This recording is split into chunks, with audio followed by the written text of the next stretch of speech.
What's up, everybody?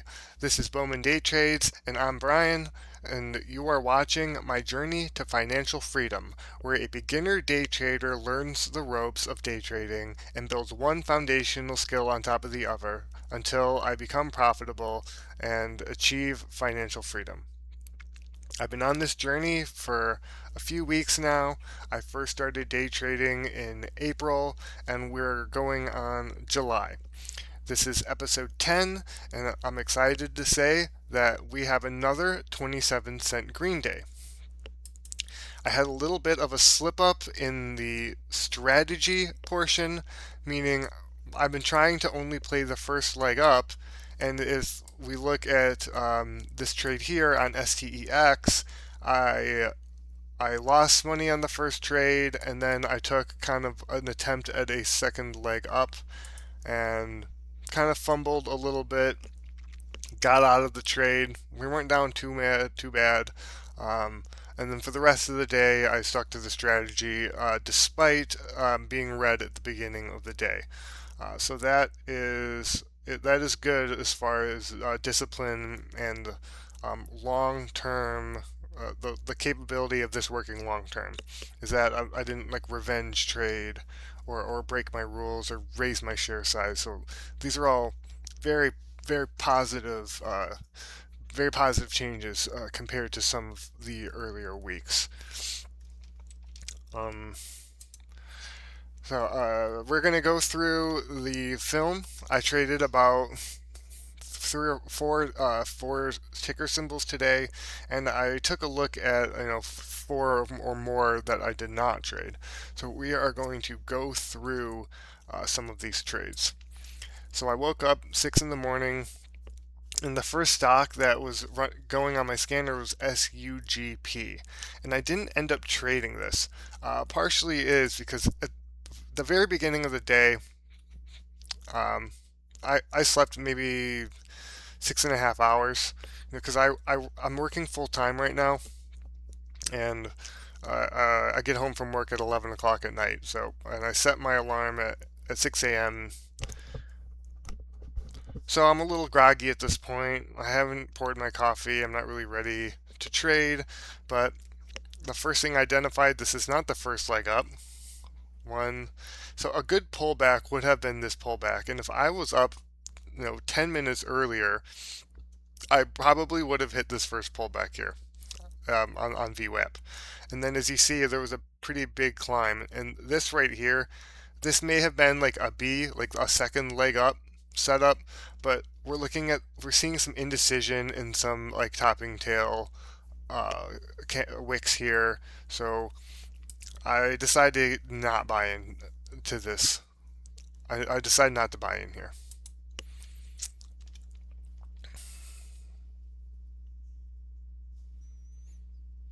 And we can just watch how these candles can form.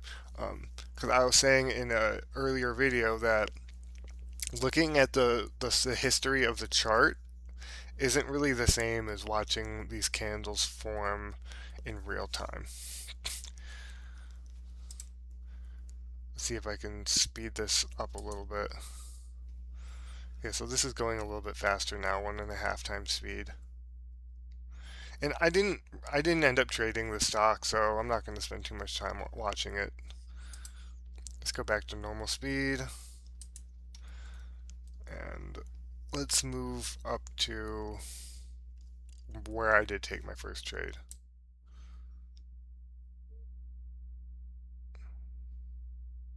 As you can see on this SUGP, it looks like there was some money to be made here, but this looks like a VWAP reclaim here. Let me pause the sound on this replay. Okay. Okay. Here we go.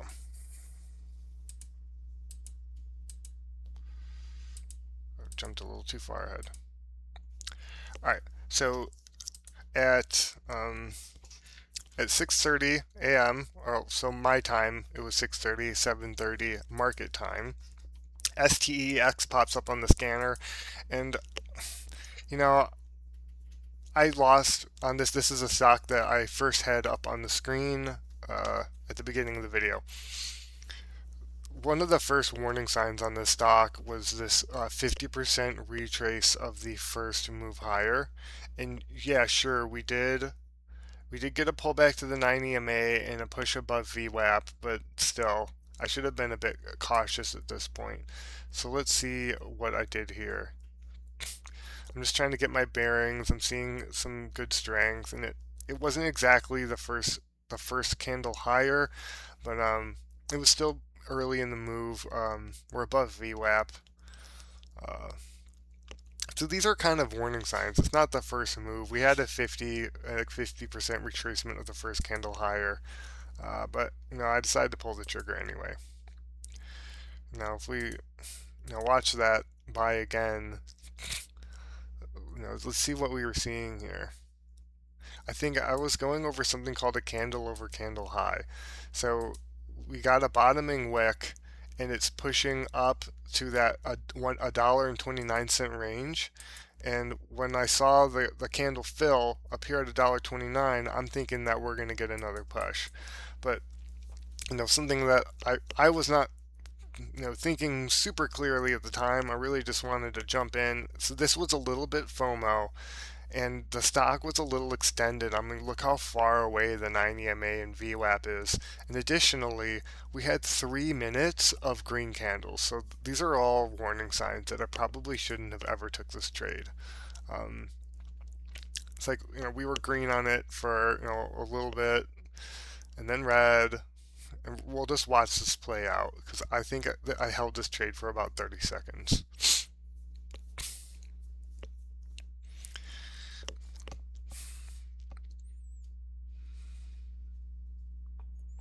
So there was some like all of these are all kind of red flags. This kind of indecision where you've got a candle with a wick on both sides. I mean, sure, it could have pushed higher, but because of the previously stated reasons, or 3 green candles in a row, the previous candle had a wick on it. I probably should have just gotten out, break even, and I think I end up selling for a 7-cent loss, which is not ideal. Um,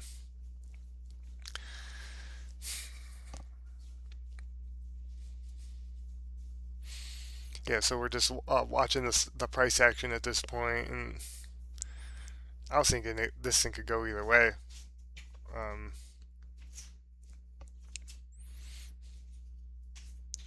buyers are stepping in, to keep the price up. We got a bottoming wick. Looks like people are buying off of VWAP. Uh, yeah, I should have got out of the stock earlier. One, I should never have bought in, and two, I should have got out. But it's okay. Uh, you can't always win. I think if we stick to a good strategy, we should win, 6 out of 10 times. So as long as we can keep our winners bigger than our losers, we should be profitable. Uh, yeah, so we lose VWAP here, and now that the stock is under VWAP, I'm still hesitant to sell because we do have some upward pressure, but it's in a downtrend. And I'm thinking, like, if I were someone buying now, I probably wouldn't buy it because it's under VWAP. So I just go ahead and close out the position. I know when I close it out, I think it says down. Yeah, so I just closed it. It's a down 5 cents, but the fill, we got about 2 cents of slippage there, and then VANI popped up on the scanner, and we got a similar situation here where we have one big green candle and a 50% retracement, and I do end up buying into this. End up buying in here.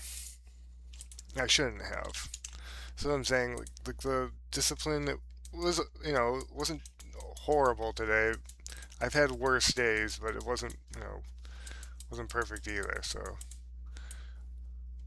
Um, so looking at this on the 10-second chart, this is kind of what it looked like on the 10-second chart, and I can't exactly give you a good explanation on why I bought. Probably shouldn't have. I think I bought this dip here, $1.61. Um, oh boy. Yeah. So what it looked like happened is it dipped, and then as the candle started to fill, I bought it thinking it was gonna um, push back up to $1.73, and it didn't. It dropped back down. So let's look at the tape. Let's look at the real. Um, yeah, so I buy that, hoping that it pushes back up to $1.70, and it just starts to unwind. Break even for a second, right? So I don't get out right away. What I'm saying, when you're watching the candles form live, it's different than looking at a review of the closed candles after the fact. Uh, and yeah, now we're down below VWAP, and I'm thinking that same thing. If I were a buyer at this point, I probably wouldn't buy. So I'm about to close out the trade.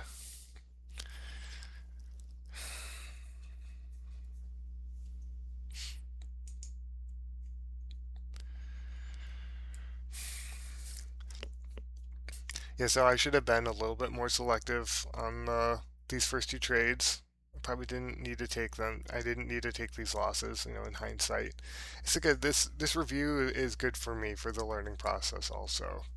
Um, so it's nice to put out some content for some entertainment, and it's also good for review purposes for myself, so I can grow and learn from my mistakes, and also learn from my successes. So I just closed out that position as it started to go down towards the 9 EMA. Now we go back to STEX. Went back on my scanner again, and I was a little flustered. I'm down 29 cents at this point. Um, the STEX, it popped back up to the high of day. It broke high of day, and I'm thinking at this point, man, if I had just held on, this position that I sold at a loss, at a 7 cent loss, would have been green. So this is where the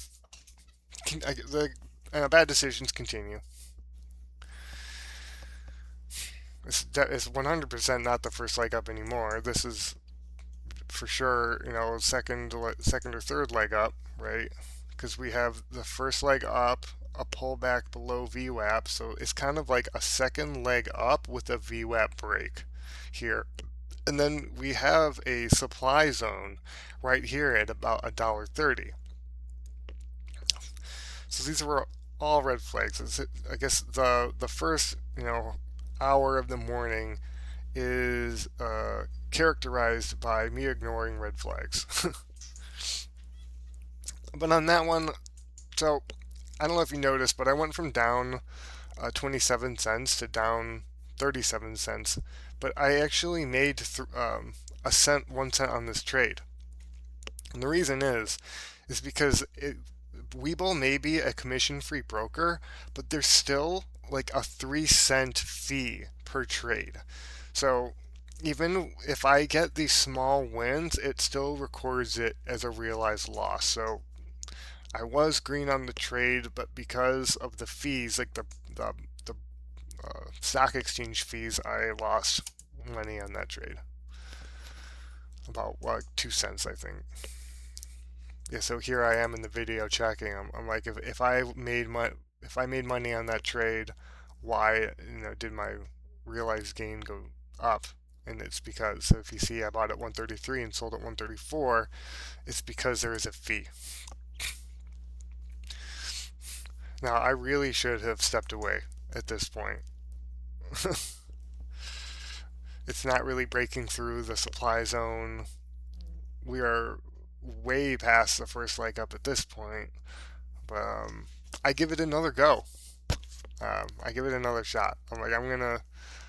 Let's see if we can get another spike through the high day. That's what I'm thinking here. So if we get a little pullback, these are all kind of bull flags. Something called a bull flag is when you get a run up, a pullback, and then like buying back, like a candle over candle high. Okay, so I saw what looked like a bull flag here. A bull flag was developing. I'm hoping for a push through high of day up to $1.40, but it just stalls off. It just rejects off of the ceiling here to $1.36. It's like there's just too many sellers. Um, there's too many people on the ask here. $15,000 at $1.34, and nobody really wants to buy it. So this thing falls. It loses all of the ground that it made on that last candle, and it's starting to hit VWAP. Loses VWAP, loses a 9, and I sell. So I stop out right under the 9 EMA, and I'm down 42 cents at this point. Um, so I take a step away from the computer and I reassess, my trades, and I just, I'm thinking, okay, didn't 100% follow the rules on these few tickers. Uh, we're down 42 cents. It's not the max loss. The max loss is $1. So I'm like, okay, if I'm really careful and I pick the stocks very selectively, maybe I'll take a trade. So then the next stock is at, let's go forward too far. So CMND hits the scanner. This is some kind of biotech news. Let's try to figure it out. CMND.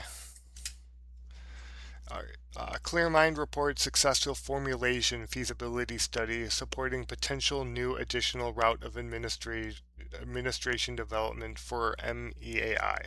So it's some kind of biotech news, and these biotech stocks usually go one of two directions. They go sky high, they'll rip 300%, or it's a pump and dump. So it'll spike up and then crash right back down. So I jump in. This thing runs up. I jump in. Let's see if I can pull up the 10-second chart. CMND. I was green on this stock. I ended the day green, so we're hitting where I was green.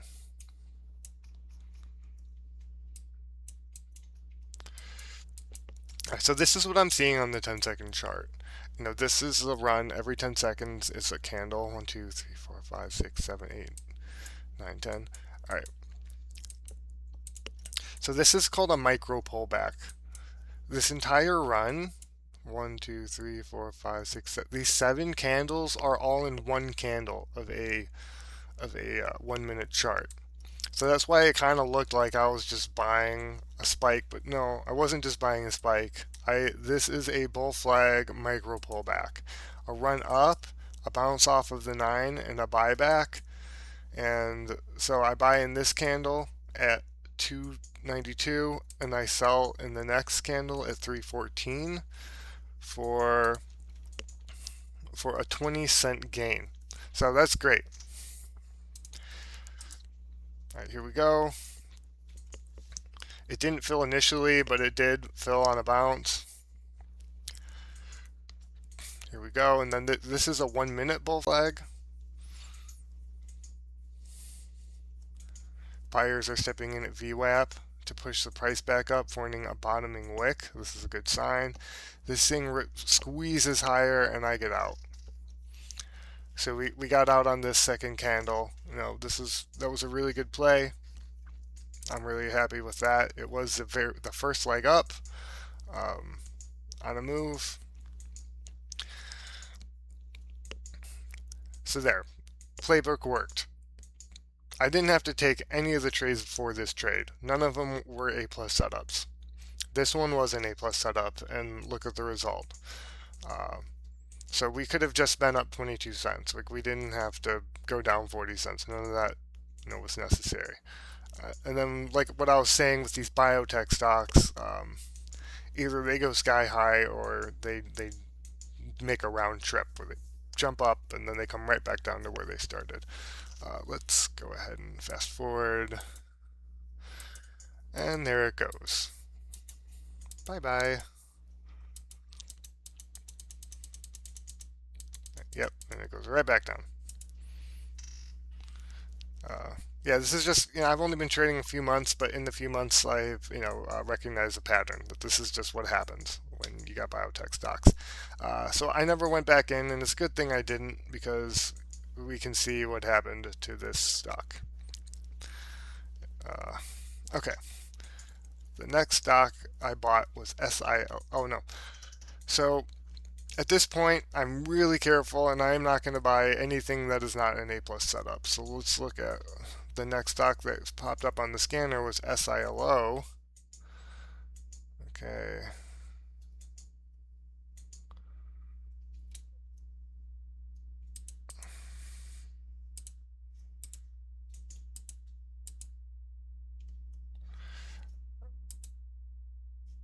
Okay. So SILO comes up, and it's another biotech stock. And this time, again, I'm not dealing with not A plus setup, since again, a 50% retracement. And so I got to this a little bit late. Um, I was doing homework again today, so I didn't like jump right on the right when I got the ping. But as you see, like when you get these 50% retracements, the probability of it making another leg higher is really low. And this is just a perfect example. Um, has the initial spike up, the 50% retracement, and then it just unwinds. Nothing happens. Okay, and then about 10 minutes later, we have PPCB. Okay.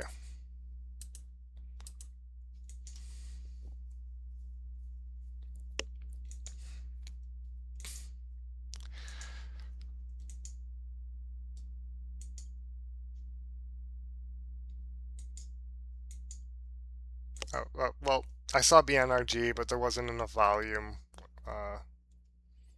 It's not really doing all that much. Okay, so two stocks actually jumped up on my scanner at once. So here, PPCB. I'm looking at this one. All right, so we got the spike up. It's not exactly a 50% retracement. So it drops down to the 9, gets bought back up to VWAP, and then so we're getting a little bit of a bull flag, a 1 minute candle bull flag here.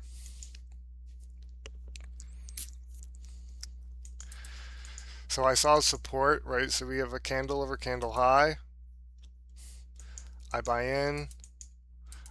So initially, when I tried to sell, it didn't fill, but then it did get bought back up and filled, and that was for a 3 cent gain. So now on the day, we're only down 19 cents. Uh, this one wasn't exactly an A plus setup. I would say it was an A setup. So didn't super need to get in this, but this is Propane Bio. Looks like another biotech stock. Uh, let's see where this ends up going. I think it knifes here. Yeah, this thing just tanks. So I got the little gain I could have gotten out of it. I was able to. All right, and then we have okay. So this is a good example of this is WXM. It was a slow rise. I didn't buy in because we are way past the initial jump. There really wasn't any big spike or volume into this thing, but we're gonna watch what can happen here on these stocks because I was watching it. And we're gonna watch a knife. Uh, so holding a stock for no too long. I would like to say I want to hold my stocks for about 10-15 seconds, but that's not. I don't always do that. But this is one of the dangers of what can happen. So there's only 570,000 shares of float on this. That means that the available shares to trade in the public.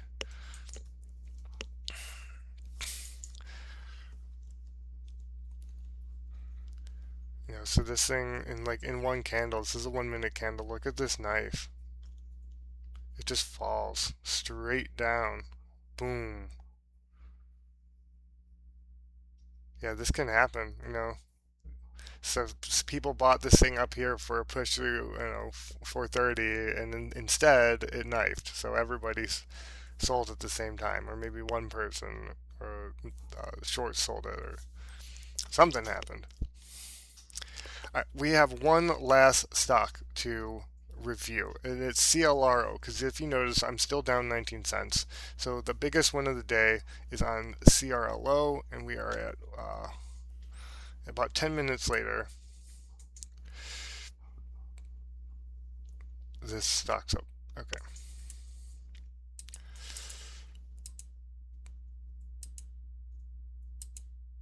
Let's go back. Okay. CLRO, and there is no news. So there's absolutely no news on this. Why a bunch of volume started flooding into the stock, I can't tell you why. Maybe there's some discord somewhere and they conspired to dump a bunch of money in this and squeeze the shorts. Who knows? But it just randomly decided to shoot up. It's an American company. It is shortable. The borrowing rate on this is probably 1 or 200%.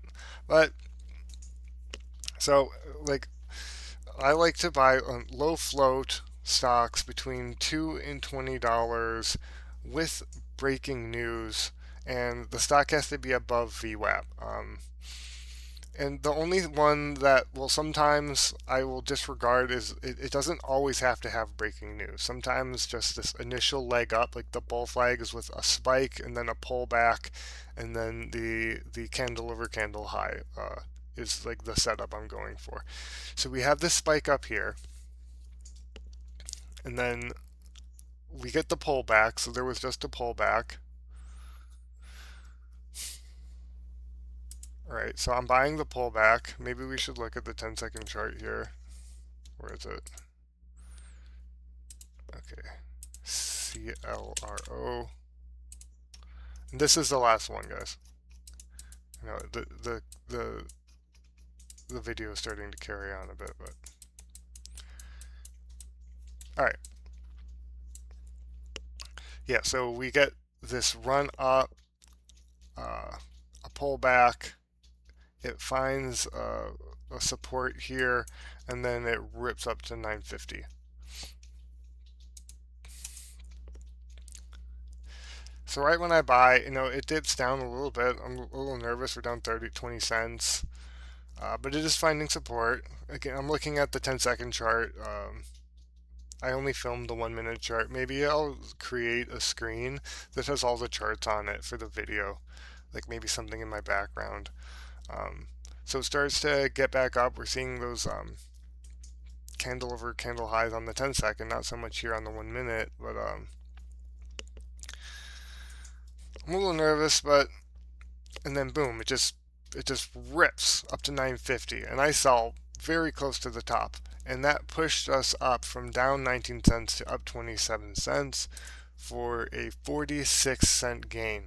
Now, I was saying in a video or two ago, like I'm only buying one share today because last week I had a $5 red day, which wasn't great, buying 10 shares. But one of the issues is like one share of this $9 stock, it moves differently than a share of a $1 stock. So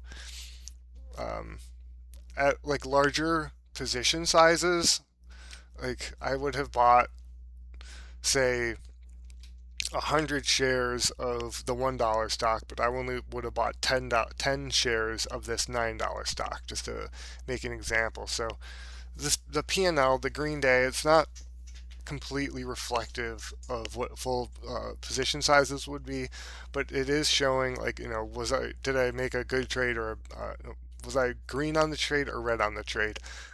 The review says if it's a good trade or a bad trade. I think this was a good trade, and we had a positive P&L on it. So today I'm happy. I think if I were to try to imagine if I were taking full position sizes, it would be a pretty break-even day, maybe even a small red day. But overall, we had some slips in discipline, not buying A plus setups. But then after the loss, I really did stick to the plan, and that is what pushed us into the green today. is because the last three stocks that I jumped in the day, they were all A plus setups. Maybe one of them was the 3 cent gain on PPCB was an A setup, um, and it was only 3 cents. So if you notice, like the stocks that are not A plus setups, like I was green on it, but it was only a 3 cent green. And the ones that were A plus setups, CMND was a 20% 20 cent gain, and CLRO was a 46 cent gain. So not only was I green on the A plus setups, but they were larger green. The P&L was larger on them. So I'm happy with the day. Let's keep the discipline moving forward and just build one foundational skill on top of the other. And hopefully, at some point, we can start making money off of day trading instead of just sitting in practice mode. Thank you for watching. And again, please like and subscribe. This is Brian signing out. Everyone, have a great day.